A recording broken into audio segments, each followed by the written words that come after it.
Jeshi la polisi mkoa wa Tabora linamshikilia binti mmoja aitwaye Christina Nation mwenye umri wa miaka 15, mfanyakazi wa ndani mkoani Tabora ambaye makazi yake ni kijiji cha Malagarasi wilaya ya Uvinza mkoa wa Kigoma kwa tuhuma ya kujaribu kutorosha mtoto mchanga wa kike mwenye umri wa miezi mitatu kutoka kwa mwajiri wake aitwaye Beatrice Kiboma, mkazi wa Cheobi manispaa ya Tabora. Kamanda wa polisi mkoa wa Tabora, kamishna msaidizi mwandamizi wa polisi Richard Yabwao, amesema tukio hilo limetokea Machi 19 mwaka 2025 ambapo binti huyo alitoka nje na mtoto kwa ajili ya kuanika nguo, lakini hakufanya hivyo na badala yake alitoka nje ya geti la nyumba hiyo na kujaribu kutoroka, huku taarifa za awali za jeshi la polisi ikisema kuwa binti huyo alikuwa akitorosha mtoto ili arudi naye kwao, kwani wakati anaondoka nyumbani alidanganya kuwa ni mjamzito.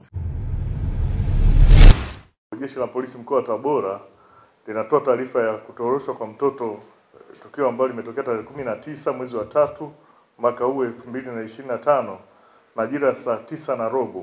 kwenye maeneo ya kituo cha mafuta cha Toto kata ya Kanyenye manispaa na mkoa wa Tabora, ambapo Christina Loveness Nation, huyu ana umri wa miaka 15, ni mkazi wa Malagarasi Kigoma, alikamatwa kwa wananchi wakishirikiana na jeshi la polisi akiwa anatoroka na mtoto aitwaye Daniela Doto mwenye umri wa miezi mitatu na wiki moja. Mtoto huyo alimchukua kutoka kwa mwajiri wake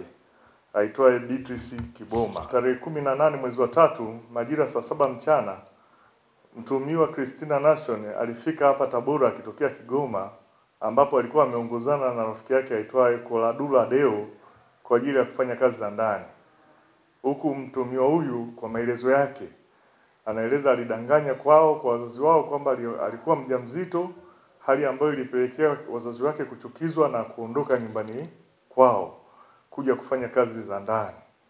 na kwamba aliogopa asingeruhusiwa kuondoka nyumbani kwao bila kutoa sababu kama hiyo ambayo aliitoa. Na hivyo alipofika na kuanza kufanya kazi kwenye nyumba hii, aliona kwamba kazi ni nyingi, hivyo aliamua kurudi nyumbani kwao